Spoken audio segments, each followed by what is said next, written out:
안녕하세요. 오늘은 이제 24년도 제1회 전기기사 회로 및 제어공학에 대한 CBT 문제 한번 풀어보도록 하겠습니다. 여기 61번부터 한 번씩 보시면 돼. 61번에 보시면요. 각 상에 대한 임피던스가 그랬어요. 임피던스 Z를 얼마로 줬냐면요. 6 플러스 J의 8옴이래요. 그럼 주어져 있는 값이 실수 허수니까 복수수잖아요. 그 크기만 구해라 하면 실수 제곱, 허수 제곱, 더해서 루트 씌우면 되죠. 그럼 이제 계산해 보시면 15옴이 나옵니다. 그래서 한 상에 대한 임피던스가 15옴으로 준 거고요. 평형 데이터 뭐야 그랬으니까 데이터 결선이라는 얘기. 그 다음에 성간전압이 220이래요. 성간전압 VL이 220V랍니다. 그때 대칭 3상 전압을 가했을 때 3상에 대한 전압을 가했을 때 선전류가 얼마냐 그랬어요. I. 그럼 이제 성간전압 주고 이제 선전류 구하는 건데 데이터 결선이래요. 그럼 데이터 결선일 때는요. 일단 두 가지 아셔야 되는 게 성간전압과 상전압은 서로 같다라는 거 하나 아셔야 되고요. 선에 흐르는 전류는 상에 흐르는 전류의 루트 3배만큼 크고요. 선전류가 상전류보다는 위상이 30도 느립니다. 그래서 마이너스야. 그래서 이 두 가지는 기본적으로 알고 계셔야 됩니다. 그럼 이제 우리가 전류를 구해야 되는데 항상 이 3상에서 계산할 때 선전류는 상의 기준에서 문제를 푸셔야 돼서 전류 I는 전압을 임피던스로 나누면 전류야. 근데 우리가 무슨 전류부터 구하셔야 되냐면 상의 전류부터 구하셔야 돼. 그럼 전압도 상전압을 놓으셔야 됩니다. 왜 그러냐면 요 임피던스가 한 상에 대한 임피던스를 준 거에서 한 상에 대한 임피던스니까 한 상의 전압을 나눠야 한 상의 전류가 나온다는 것은 상 기준입니다. 근데 문제상에서는 상전압을 준 게 아니라 성간전압 줬잖아요. 근데 데이터하게 쓸 때는 상전압이나 성간전압이나 같은 거니까 그냥 쓰시면 돼. 그 다음에 Z.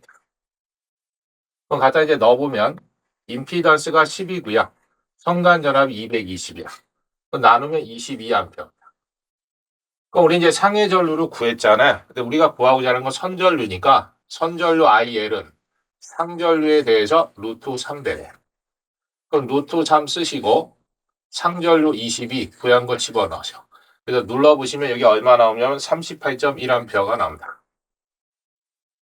그래서 38.1로 되어 있는 거 몇 번에 있냐면 4번에 가 있네.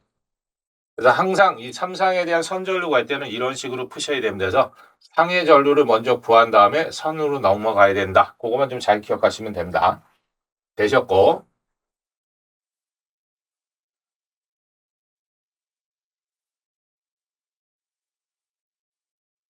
그 다음 이제 62번 문제 한번 보시면 비정연파에 대한 전압 V값을 뭐라고 줬냐면요. 100 루트 2에 사인의 오메가 t 플러스 하기를 50 루트 2에 사인의 2 오메가 t 플러스 하기를 30 루트 2에 사인의 3 오메가 t 보이트래요. 보이트했을 때 실호전압이 얼마냐? 실호전압 V를 구하래. 그럼 전압을 구해야 되는데 성분이 하나만 있는 게 아니고 세 가지 성분을 줬다라는 거 아셔야 돼서 이 오메가 앞에 숫자가 없으면 1이야. 그래서 1 오메가라는 얘기는 1F 꼴이니까 이게 기본파에 대한 전압 V1을 준 겁니다. 이 오메가 앞에 2가 들어갔다는 얘기는 2F 꼴에서 주파수가 2배 준 거여서 2고조파 전압을 준 겁니다. 오메가 앞에 3자 들어갔으니까 주파수가 3배 된 거예요. 그럼 3고조파 전압을 준 거야. 그럼 전압이 이제 성분이 다르잖아요. 그럼 비정연파에 대한 교류전압의 실호값 V를 구할 때는요. 계산법이 각 파의 실호값의 제곱의 합의 제곱근으로 계산합니다.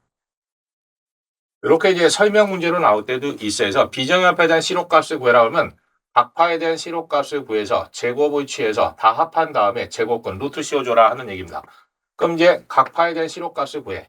기본파에 대한 실호값, 2고조파의 실호값, 3고조파 실호값을 구해서 제곱을 G에서 다 합해서 제곱근 루트 씌우시면 됩니다. 그럼 갖다 이제 숫자 넣는 거야. 루트. 이 기본판은요. 사인 앞에 있는 건 최대값입니다. 그럼 루트 2로 나눠줘야지만 실호값이 나와서 루트 2, 루트 2는 약분되니까 100이 실호값입니다. 제곱. 플러스 2고조파도 사인 앞에 붙어 있는 거는 최대값이에요. 그럼 루트 2로 나눠야 실호값이 나와. 그래서 52 제곱.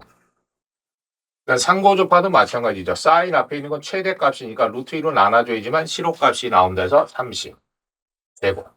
그래서 이걸 계산기로 다 두들기면 115.8이 나온다. 그래서 115.8로 되어 있는 거 답 3번 찍으시면 돼요. 그래서 비정연파에 대한 실호값은 다 그냥 덧셈하는 게 아니라 각 파에 대한 실호값을 구해서 제곱을 취해서 다 더해서 루트 씌우는 거다. 그 형태를 좀 잘 기억을 해두시고.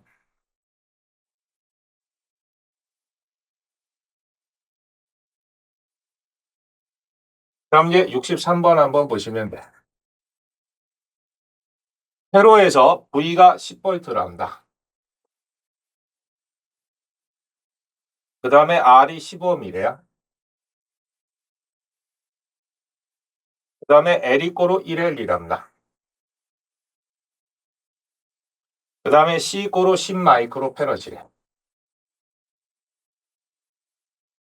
그리고 VC 가로 제로 가로 열고 0이 때 제로라. 그리고 초기 값이 콘덴서에는 전압이 없었다 이런 뜻이고요. 스위치 K를 닫은 후 스위치를 닫았다는 얘기는 온했다는 얘기지. 온했을 때 온했을 때 전류에 대한 변화율이 어떻게 되냐? 그러니까 DT분의 DI 제로를 구하랍니다.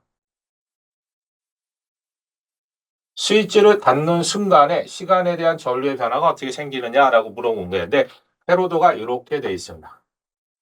직류 전압이 주어져 있고요. 그 다음에 스위치가 달려 있고요.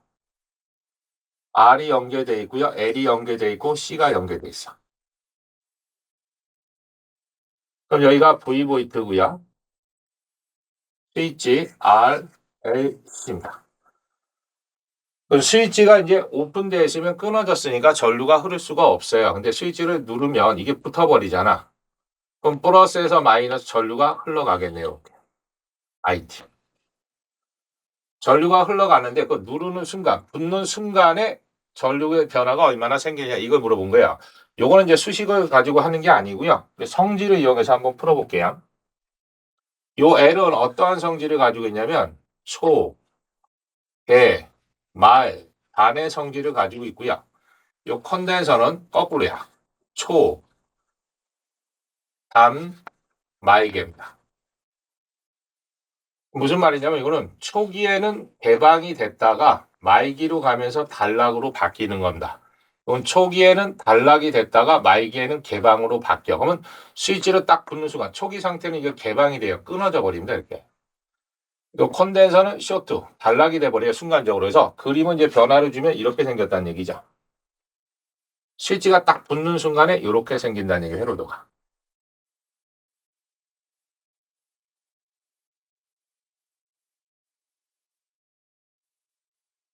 여기가 V보이트고 R이야. 그럼 딱 붙는 순간에 이런 상태가 돼요. 그럼 여기가 A 성분인데 이게 끊어졌으니까 전류는 넘어가지는 못하지만 순간적으로 여기에 전이와 여기에 전이차는 존재한다라는 얘기에서 요 A 단자 여기 이제 개방 단자가 쭉 가면 여기에 물려 있는 거고요. 요 단자가 쭉 가면 여기 마이너스에 물려 있는 거에서 요 개방단에 걸리는 자유 꼭 인가된 전압 V보이트하고 같습니다. 해서 L에 걸리는 전압 공식을 쓰는 거지. L에 걸리는 전압은 L DT분의 DI입니다. 근데 붙는 순간에 개방된 거니까 오픈됐을 때 걸리는 전압이 곧 뭐다? 요 인가된 전압 V보이트가 그대로 걸린다는 얘기야. 또 우리가 구하는 거는 DT분의 DI0. A가 곱셈된 거 넘어가면 나눗셈이네. 그럼 V라는 것이 10 줬고요. L이 1 줬으니까 10이네. 그래서 순간적으로 이렇게 10이라는 변화가 생기더라는 얘기입니다. 그래서 답이 10으로 돼 있는 거 4번 찍으시면 돼요. 그래서 요 문제는 이제 성질을 이용해서 이제 한번 문제를 풀어주시는 게 훨씬 더 빠릅니다. 안 그러면 그 수식을 다 외우셔야 되는데 이게 만만치는 않아요. 그래서 그냥 요 형태를 이용해서 보시면 된다. 되셨고요.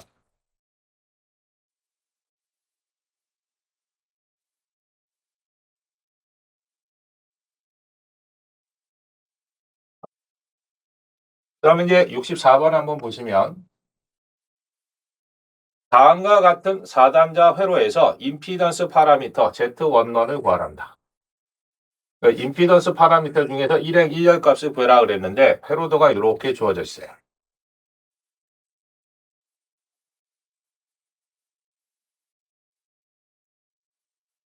맨 앞에 있는 게 5옴이라고 들어가 있고요. 가운데 이제 3옴이라고 들어가 있네요. 그러면 이제 임피던스 파라미터래.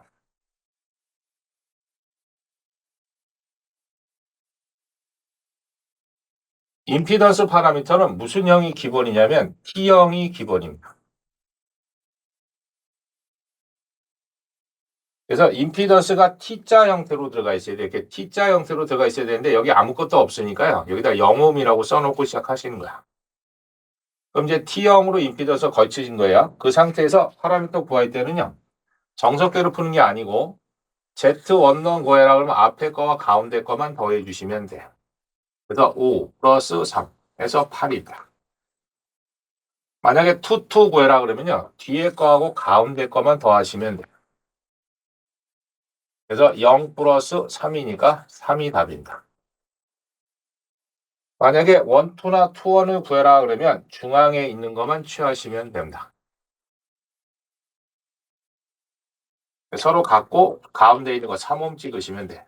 그래서 1, 1 구해라 그러면 앞에 거와 가운데 거 더하시고요. 2, 2 그러면 뒤에 거와 가운데 거 더하시고요. 1, 2나 2, 1을 물어보면 중앙에 있는 거 취하시면 된다. 그래서 T형으로 만들어 놓고 하시면 돼요. 그래서 여기서는 원론 구하는 거니까 8옴 된 거 찍으시면 됩니다. 그래서 답이 몇 번에 있냐면 1번에 가 있네요. 되셨고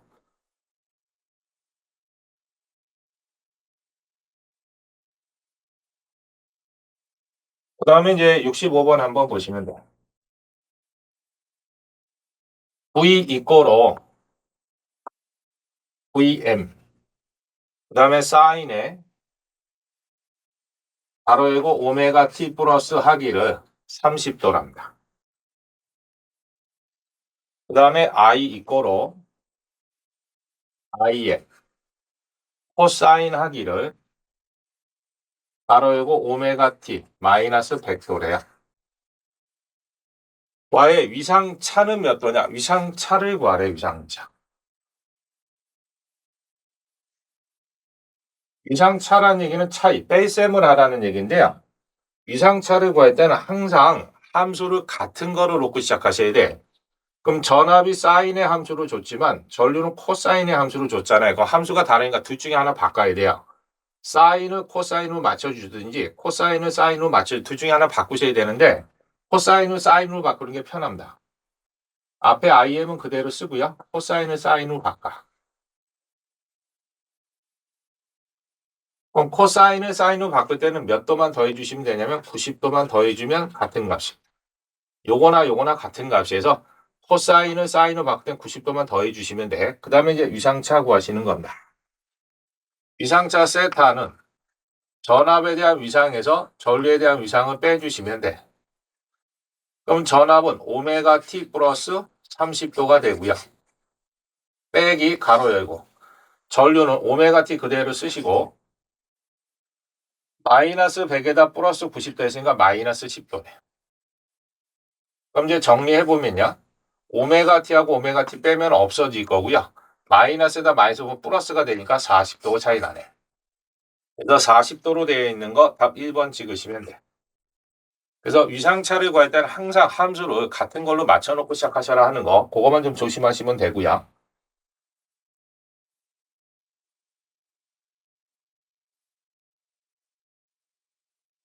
그 다음에 이제 66번 한번 보시면 돼요. 전류에 대한 대칭분은 I0, I1, I2, 유기기전력은 EA, EB, EC, 단자전압의 대칭분은 V0, V1, V2라고 할 때 삼상 교류 발전기 기본식 중에서 정상분이 어떻게 되느냐 그랬어요. 단 Z0, Z1, Z2는 영상, 정상, 역상의 임피던스래요. 요건 이제 교류 발전기의 기본식 물어본 겁니다.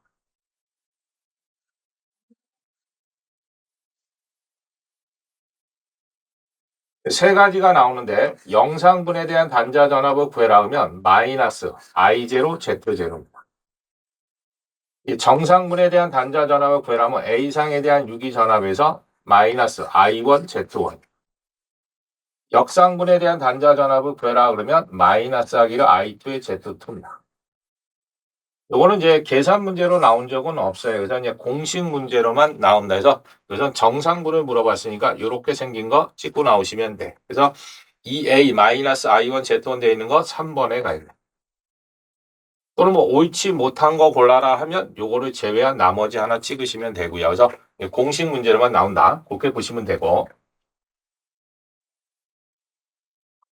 그 다음에 이제 68번 문제 보시면 됩니다. 68번은 뭐 그렇게 어렵지는 않은 문제죠. FS가 그랬어요. 라플라스 변환식을 줬는데 밑줄. 뭐라고 주어져 있냐면 S의 3승 플러스 하기를 2S의 제곱 플러스 하기를 5S 분의 3S 플러스 11 이었을 때 FT의 최종값을 구하래. 근데 문제사에서 이제 최종값이라고 하셔도 되고요. 다른 말로 나올 때는 정상값. 최종값이나 정상값은 t를 무한대로 보냈을 때 맨 마지막에 나오는 값이 얼마냐 물어본 거예요. 그래서 시험 문제사에서 시간함수 ft의 최종값 구해라. 그럼 t에다 무한대 넣어. 그래서 f 무한대 이렇게 쓸 수도 있고요. 시간함수 ft의 최종값을 구해라. 극한을 쓰게 되면 리미트 하기를 t를 무한대 쪽으로 보내시면 됩니다. 근데 t의 함수를 줬으면 좋은데 t 함수가 아니고 라플라스 변환식을 줬잖아요. 그럼 라플라스 변환식 fs가 주어지면요. 최종값 구할 때는 여기다 무조건 s를 일단 하나 곱합니다. 그 다음에 리미트를 반대로 보내. t가 무한대로 가고 있으니까 s는 0쪽으로 보내시면 좌우가 똑같다는 거. 이게 이제 최종값 정리입니다. 그럼 니 거로 하기를 리미트 하기를 s 이거로 제로. 그 다음에 이제 fs에다 s를 한번 곱해 볼게요. 여기다 s를 하나 곱하면 요 s 하나 묶어서 없어져 버려요. 그러면 이렇게 남겠지. s의 2승 플러스 2s 플러스 5분의 3s 플러스 10만 남습니다. 근데 s에다가 0 넣으라 그랬으니까 여기가 0이야. 여기도 0. 여기도 0. 그럼 맨 끝에 있는 숫자밖에 안 남아. 5분의 10이네. 그래서 2가 답이다. 그래서 최종값은 뭐 이렇게 써가면서 푸실 필요는 없고요. 지금까지 나왔던 거는 그냥 최종값은 맨 마지막에 있는 거 숫자 나누고 나오시면 답이다라고 보시면 돼서 2가 답이다. 그래서 답이 3번에 가 있습니다.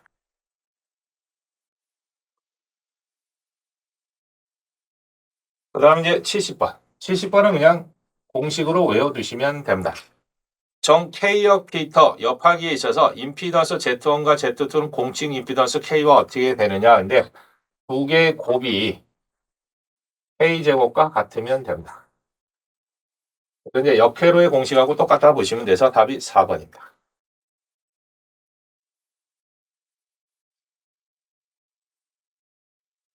그림과 같은 평형 삼상회로에서 삼상이랍니다. 전원 전압이 VAB가 200V래요. 근데 그림상에서 보면 AB가 어디에 걸려 있냐면 데이터 안에 건선에 걸려 있는 거니까 이거 상전압을 준 거다라는 거 좀 기억하셔야 돼요. VP. 그 다음에 한 상에 대한 임피던스가 그랬어요. 임피던스는 Z인데 얼마로 주어져 있냐면 4 플러스 J3이래요. 그럼 이거 이제 복소수로 돼 있는데 이거 극의 형식으로 한번 바꿔볼게요. 크기 구해라 그러면 루트. 실수 제곱이니까 4제곱. 허수 제곱이니까 3제곱이죠. 그 다음 위상 각도 구해라 그러면 아크 탄젠트 밑줄. 실수분의 허수니까 4분의 3입니다. 그럼 앞에 것만 계산하면 5고요. 요 계산기로 눌러보시면 36.87 정도 나옵니다. 그럼 이제 크기와 각도로 되어 있는 극의 형식으로 임피던스를 표현을 했어요. 그때 전원과 부하 사이에 흐르는 선전류가 얼마냐? 선전류는 IL이지. 그리고 이제 그림을 보면 무슨 결선되어 있냐면 데이터 결선입니다.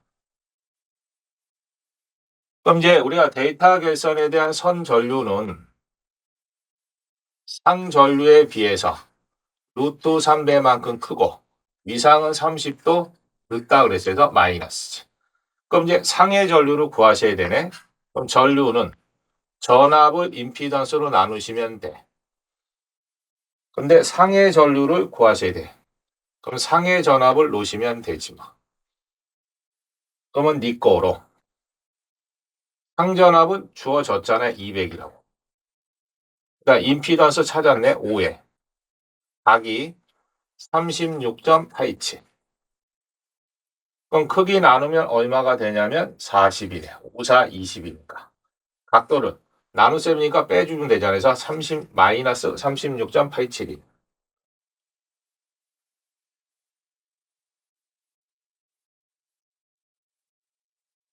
그럼 이제 구했잖아요. 이제 갖다 집어넣으시면 되지, 여기다. 루트 3 곱하기 크기는 40. 각은 마이너스 36.87. 각이 마이너스 30도. 그럼 극형식 곱할 때는요. 크기는 곱하는 거니까 그냥 40 루트 3 나올 거고. 곱사할 때 각 둘이 더하는 거니까 마이너스 나오면 마이너스 66.87 정도 되겠네. 그래서 요만큼의 선의 전류가 흐른다. 그렇게 되어 있는 거 4번 찍으시면 됩니다. 그래서 요거는 이제 위상까지도 같이 계산을 하실 수 있어야 된다. 그렇게 좀 보시면 되고요.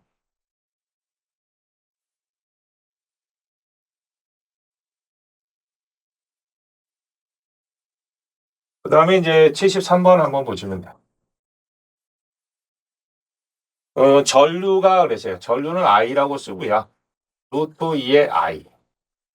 그 다음에 사인 하기를 가로 열고 오메가 T 플러스 하기를 세타란다. 그 다음에 기전력 그랬으니까 스몰 E라고 하고요.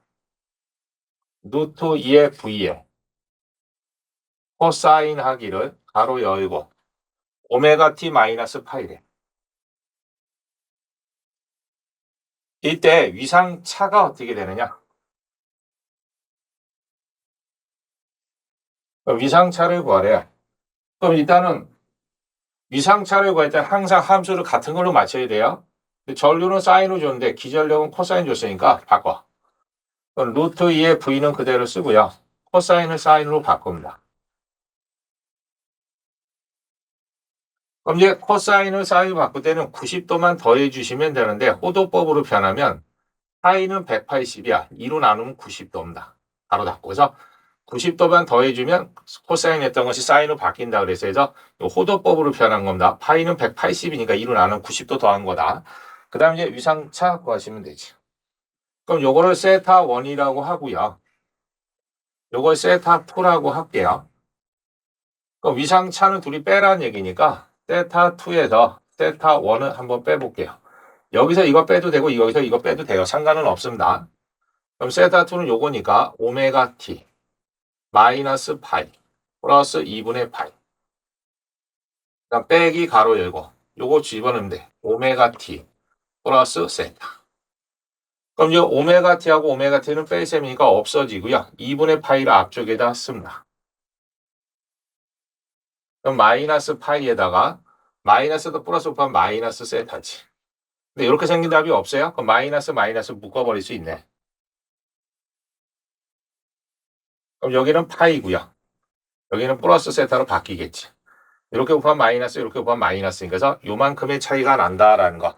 그래서 그렇게 되어 있는 게 2번에 가 있습니다. 그래서 이제 위상차 구할 때는 항상 함수를 같은 걸로 맞춰 놓으시고 시작하시면 된다. 그것만 좀 기억하시면 되실 것 같고요.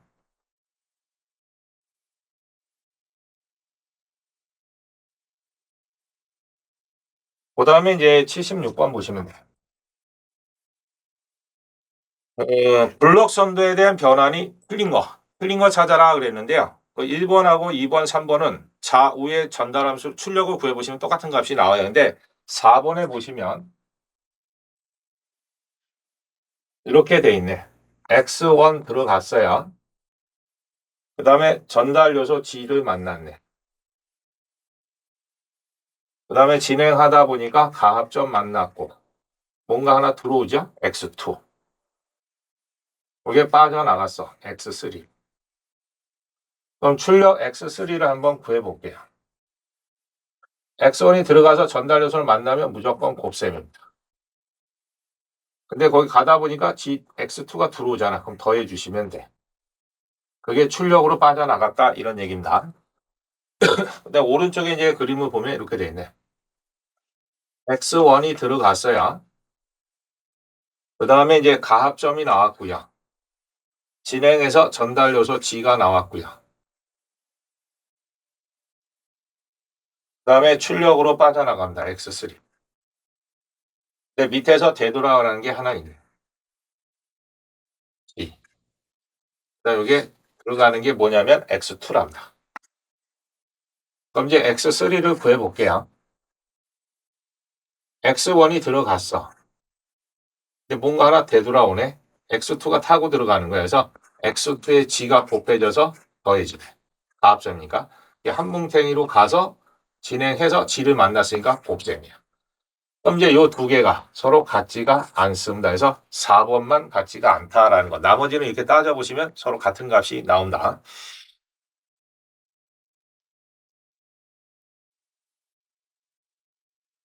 이 80번은 이제 중첩의 정리를 쓰는 겁니다. 그림에서 저항 25매 흐르는 전류가 얼마냐 그랬어요. 회로도가 이렇게 돼 있네.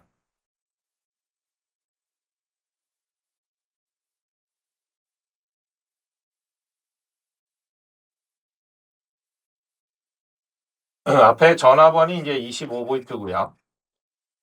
저항이 5, 여기가 25. 그 다음에 전류원의 크기가 5A래요. 또 우리가 구하고자 하는 거는 요 25매 흐르는 전류 구하래요. 근데 전류를 구하려고 봤더니 이 전압원에 의해서 공급되는 전류가 있고요. 요 전류원 5A 중에서 이쪽으로 공급되는 양이 있어서 한 번에 계산이 안 돼서 전압원이나 전류원이 여러 개가 동시에 존재했을 때는 중첩을 쓰시는 겁니다. 그래서 첫 번째, 전압원 단락이야.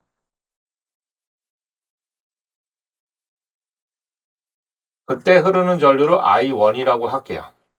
이 전압원을 단락시키라는 얘기는 여기 쇼트, 직선으로 놓으라는 얘기에서 그림을 그려보면 이렇게 됩니다. 직선 그리고요. 나머지 부분 손 안 댔으니까 그리는 거야.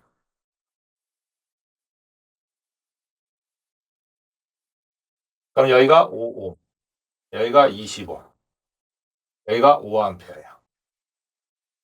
전압원을 단락시켜 놓게 되면 전류원 하나짜리 회로도가 됩니다. 이 상태에서 푸시는 거야. 5A가 쭉 가요. 그러니까 오른쪽으로 갈 수도 있고 왼쪽으로 갈 수도 있네. 전류가 갈라졌으니까 병렬 연결입니다. 그때 우리가 구하는 건 여기에 흐르는 전류 I1 구하는 거야. 그럼 병렬일 때는 전류가 분배되니까 전류 분배 법칙. I1은 밑줄, 밑에는 더하고, 위에는 남의 겁니다. 구하고자 하는 거에 남의 거 놓으시는 거야. 5. 전체 전류 5A치. 그래서 밑에는 더하고 위에 남의 거 놓고 전체 전류 곱하면 되면 1A 나오네. 됐고요. 그럼 두 번째. 전류원은 개방을 시켜놓고 하는 겁니다. 그때를 I2라고 할게요. 그럼 이걸 개방하라는 얘기는 오픈. 끊어서 없애버리라는 얘기예요. 그럼 없애놓고 그림 한번 그리면 이렇게 됩니다.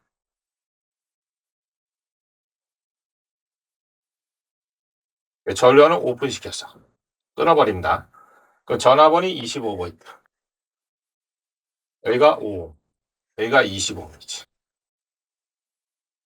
그럼 우리가 구하고자 하는 부분은요. 요 25매 흐른 전류 I2 구하는 거예요. 그럼 플러스에서 마이너스 전류 가는데 이렇게 흘러가겠지. 이쪽은 갈 수가 없어. 끊어졌으니까. 그럼 무슨 연결이냐면 두 개가 직렬로 돼 있는 거네. 그럼 직렬에 대한 전류는 어디나 다 찍어도 똑같은 거니까 전체 전류 구하시면 돼. 그럼 전류는 I분의 V인데 V 값이 25. 저항은 두 개가 직렬이니까 합성 저항은 둘이 더하시면 되지. 그러면 이제 1A. 그래서 전압원에서 공급되는 전류도 똑같이 1A라는 거 알았어요. 그럼 세 번째. 전체 25매 흐르는 전류는 둘이 이제 더해만 주시면 됩니다. 그럼 1 더하기 1이니까 2A. 그래서 2A가 흐른다라는 거죠. 다음 몇 번에 가 있냐면 2번에 가 있습니다. 그래서 전압원, 전류원이 동시에 존재했을 때는 중첩의 정리를 쓰시는 겁니다. 근데 어느 거를 먼저 하든 상관은 없어요. 근데 이 글자를 바꾸시면 안 돼. 전압원은 단락, 전류원은 개방이다라는 거 그렇게 보시면 됩니다. 그래서 1회 때 시험 문제는 이 정도가 되겠습니다. 수고하셨습니다.